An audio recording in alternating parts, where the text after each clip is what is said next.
Imagine two astronauts trapped in a space shuttle, battling their own limits while facing life-or-death situations. The surprising outcome will stir your emotions and leave you pondering for days. Within the narrow confines of the technologically advanced space shuttle, a shrill alarm echoes, filling the environment.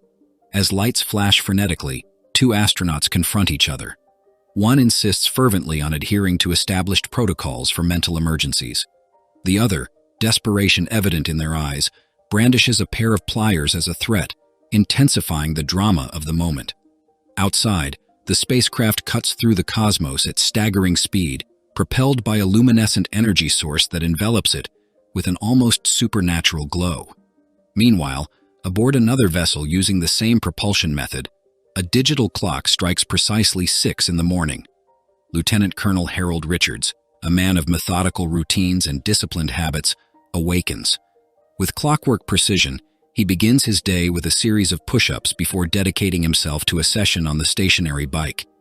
His mission partner, Dr. Abe Anderson, approaches the morning in stark contrast. Waking with the expression of someone who would rather remain in bed, Abe prepares his morning coffee with a special twist, a generous splash of alcohol, choosing to ignore Harold's strict norms. Later, Harold heads to the ship's laboratory, meticulously examining a beehive installed for study. He records detailed observations in his logbook, then tends to an electric eel housed in a special aquarium within the ship. His scientific curiosity leads him to a room equipped with a periscope, through which he searches the vast, dark expanse of space in vain. While Harold dedicates himself to his duties, Abe indulges in an extended day of leisure, consuming alcohol in pouches, trying on randomly found sunglasses, and immersing himself in old TV show episodes, embodying a carefree spirit that starkly contrasts with his partner's demeanor. By day's end, Harold joins a visibly intoxicated Abe. He remarks on the unbroken darkness beyond the periscope, suggesting they might be nearing their destination. Cynical, Abe challenges the observation, reflecting on the universe's continuous expansion and the uncertainty of their location. His lack of faith in the mission sparks an argument, after which Harold withdraws in frustration. The next morning, as Harold persists in his routine, an unexpected incident occurs while feeding the eel. His pen slips and falls into the aquarium. In attempting to retrieve it, his identification tags make contact with the water, triggering a severe electric shock from the eel that renders him unconscious.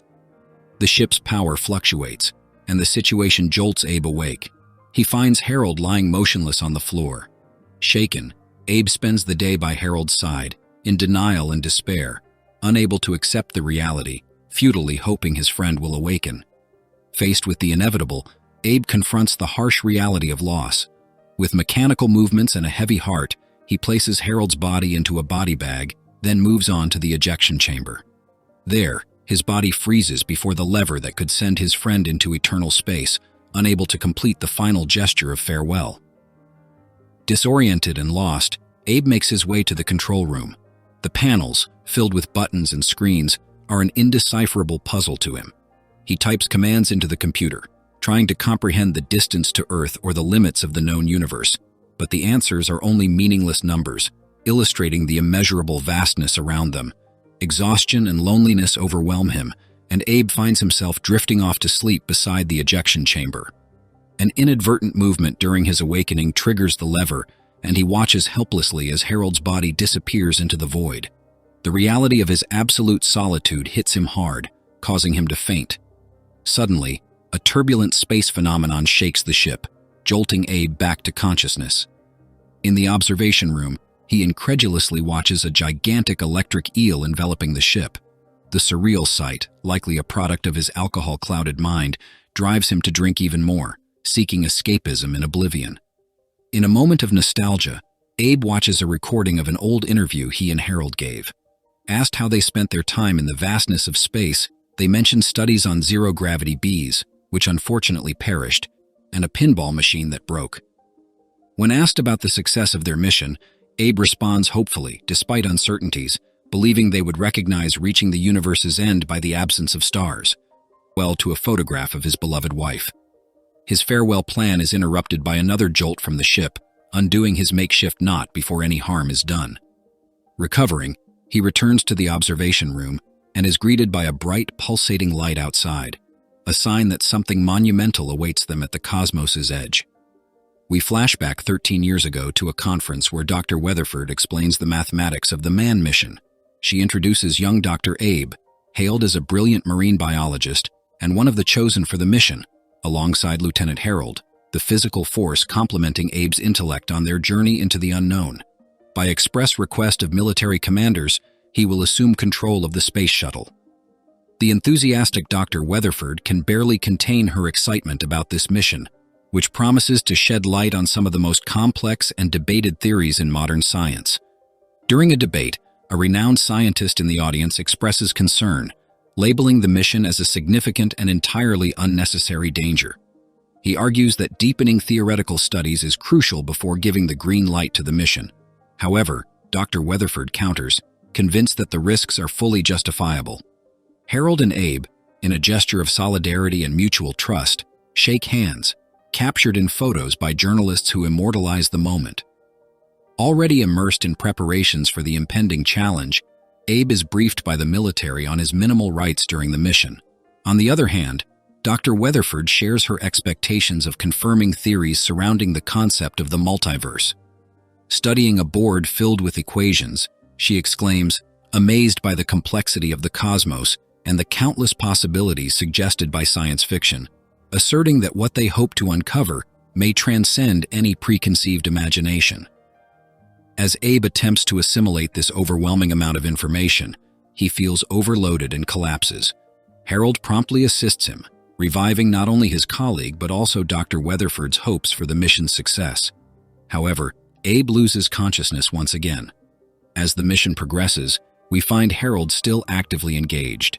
He notices a flaw in the automatic waste disposal system and, together with Abe, decides that disposal must be done manually using a lever.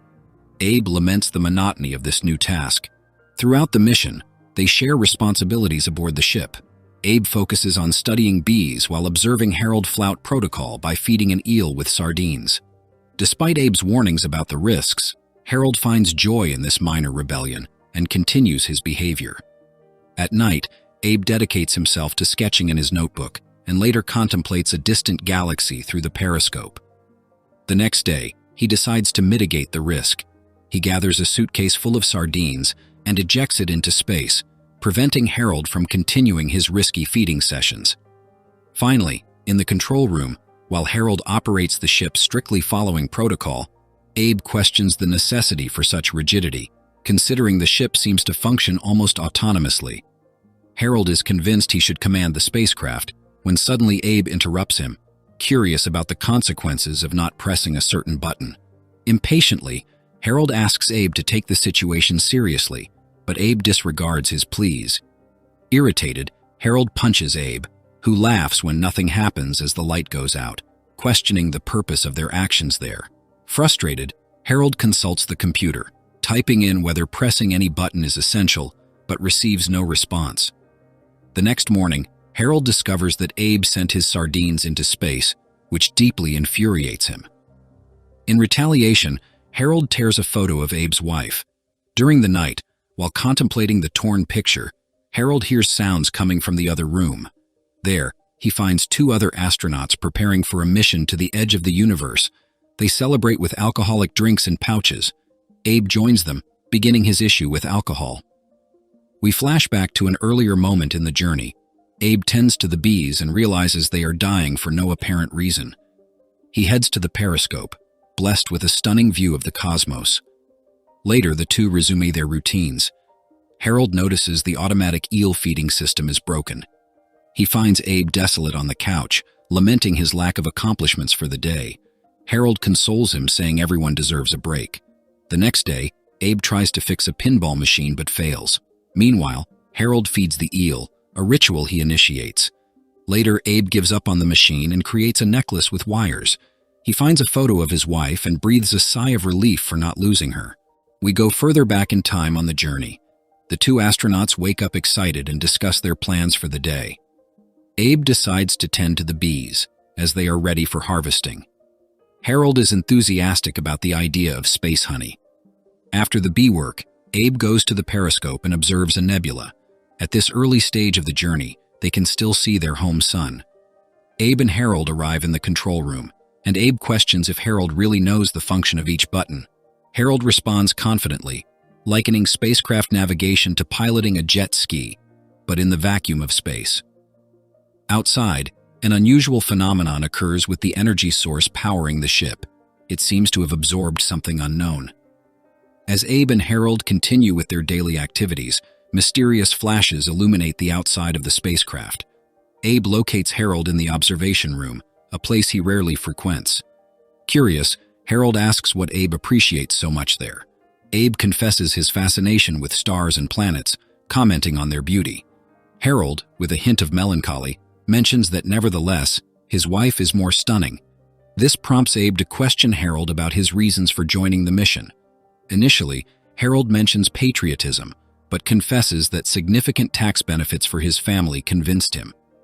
Abe, on the other hand, says his motivation was purely scientific, though both ponder if they could end up in an alternative reality, as suggested by theories. Continuing the conversation, they taste the space honey and discuss their family lives. Harold observes Abe's wife's photo, questioning how Abe could let her go. Abe reveals that it was his wife who left him, and the mission was a way to escape the pain, as well as for dedication to science. Shortly after, while Abe is distracted playing pinball, he accidentally damages the machine. At that moment, alarms on the ship sound, alerting to the mysterious death of the bees. In the dead of night, thoughtful about his wife, Abe prepares to sleep, while in the corner, the two astronauts from another mission are seated at the table, conversing, mirroring the dynamics between him and Harold. The next day, Harold finds Abe's notebook and is surprised to see drawings of himself. Confused, he confronts Abe, who explains that the drawings are a record of his still-living body, something positive. Disturbed, Harold thinks Abe may be losing it and threatens him with pliers, demanding explanations for the incessant drawings. Abe reveals that it started with the bees. He would draw them, and strangely, they would die in positions identical to the drawings. Harold then sees a drawing of himself being electrocuted by the eel. Abe confesses that this event has occurred in various ways across multiple universes, and somehow he has been able to witness them. Abe admits he doesn't fully understand the phenomenon, but is sure it's not isolated. Reality intertwines as it's revealed. The other two astronauts are also from an alternate universe, experiencing identical conversations to Abe and Harold's. Harold is distressed by the ominous prediction that an eel will cause his demise. He wonders how Abe could know of such an event in advance. Abe, in turn, had drawn another mysterious scenario, luminous cracks appearing in a dark setting, but with no clues as to when, where, or how it would happen. Intrigued and desperate for answers, Harold decides to investigate the eel's lethality himself. He plunges his hand into the eel's aquarium, and to his horror, is fatally electrocuted. This tragic outcome unfolds exactly as Abe had foreseen. As Abe prepares Harold's body to be placed in a bag, he comes across the drawing of the luminous cracks again. Driven by impulse, he rushes to the observation room, but finds only the dark vastness of space. Not wasting time, Abe heads to a room filled with cables and wires, only to remember the pliers are with Harold. He returns to where Harold was and strangely finds the pliers embedded in his companion's chest. This surreal sequence of events begins to weigh heavily on Abe. Acting swiftly, he manipulates the cables and somehow manages to alter the ship's course. Suddenly, the ship collides with an immense black barrier, and the cracks of light predicted by Abe begin to appear, expanding until a bright flash of white light fills everything. In an unexpected twist, Abe finds himself in a house, turning off an old TV show he had seen before.